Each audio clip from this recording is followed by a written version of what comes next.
कौन है दिनेश प्रताप सिंह?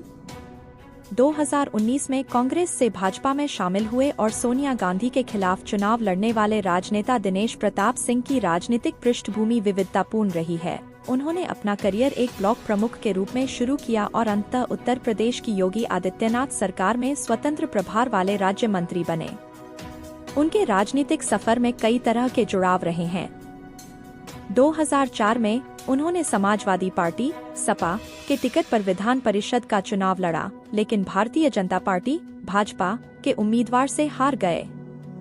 3 साल बाद उन्होंने 2007 में बहुजन समाज पार्टी बसपा के उम्मीदवार के रूप में तिलोई विधानसभा सीट के लिए चुनाव लड़ा, लेकिन फिर से हार का सामना करना पड़ा। इन असफलताओं के बाद वे कांग्रेस पार्टी में शामिल हो गए। हालांकि 2019 में दिनेश प्रताप सिंह ने कांग्रेस के गढ़ माने जाने वाले रायबरेली में भाजपा उम्मीदवार के रूप में सोनिया गांधी के खिलाफ चुनाव लड़कर सुर्खियां बटोरी। इस साहसिक कदम ने उनके भाजपा में जाने का संकेत दिया, जहां उन्होंने तब से एक प्रमुख स्थान प्राप्त किया है।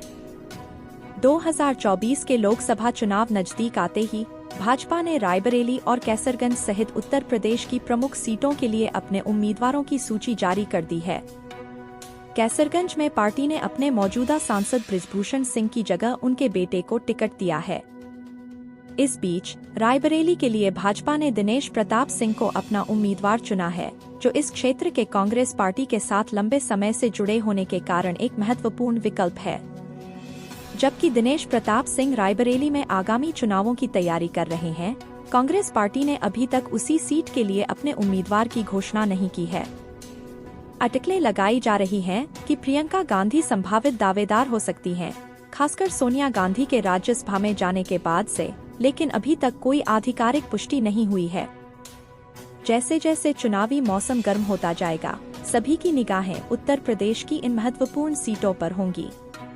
उधर दूसरी तरह ग्वालियर राजघराने के सदस्य और केंद्रीय मंत्री ज्योतिरादित्य सिंधिया को भाजपा ने आगामी लोकसभा चुनाव में गुना सीट से चुनाव लड़ने के लिए चुना है। यह उसी निर्वाचन क्षेत्र से उनका लगातार छठा चुनाव है। 2020 में कांग्रेस पार्टी से भाजपा में शामिल हुए सिंधिया इससे पहले इस सीट से एक उपचुनाव और 5 आम चुनाव लड़ चुके हैं। गुरुवार को अपने निर्वाचन क्षेत्र में आयोजित एक प्रेस कॉन्फ्रेंस के दौरान सिंधिया ने कांग्रेस छोड़ने और भाजपा के लिए चल रहे अपने अभियान पर चर्चा की।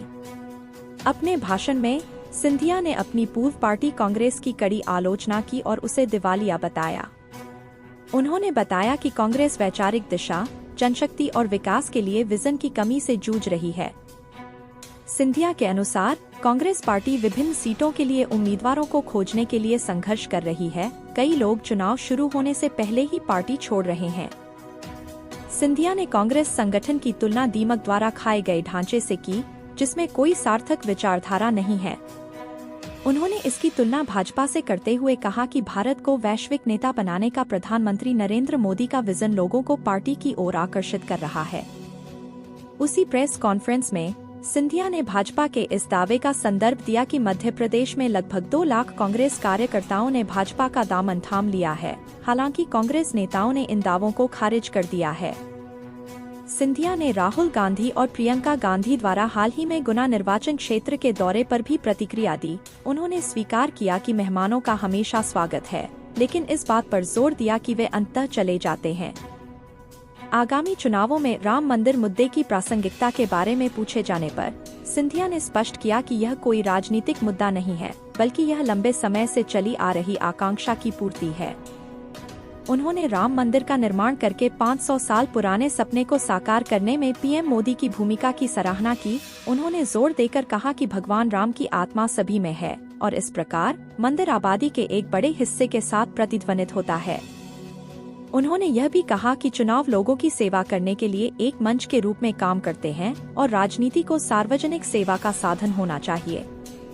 सिंधिया ने गुना में जल संकट पर चर्चा की। उन्होंने बताया कि इस मौसम में 40% कम बारिश हुई है, जिससे पानी की कमी हो गई है। हालांकि उन्होंने आश्वासन दिया कि समस्या को हल करने के प्रयास चल रहे हैं। सिंधिया का राजनीतिक सफर 2001 में शुरू हुआ, जब उन्होंने अपने पिता की मृत्यु के बाद राजनीति में प्रवेश किया। उन्होंने 2004, 2009 और 2014 में कांग्रेस पार्टी के सदस्य के रूप में गुना लोकसभा चुनाव सफलतापूर्वक लड़ा। हालांकि वह 2019 का चुनाव अपने पूर्व पार्टी कार्यकर्ता केपी यादव से हार गए। इस हार ने मध्य प्रदेश में राजनीतिक उथल-पुथल मचा दी, जिसके कारण सिंधिया कांग्रेस से बाहर हो गए और उन्होंने कमलनाथ के नेतृत्व वाली राज्य सरकार को गिराने में भूमिका निभाई।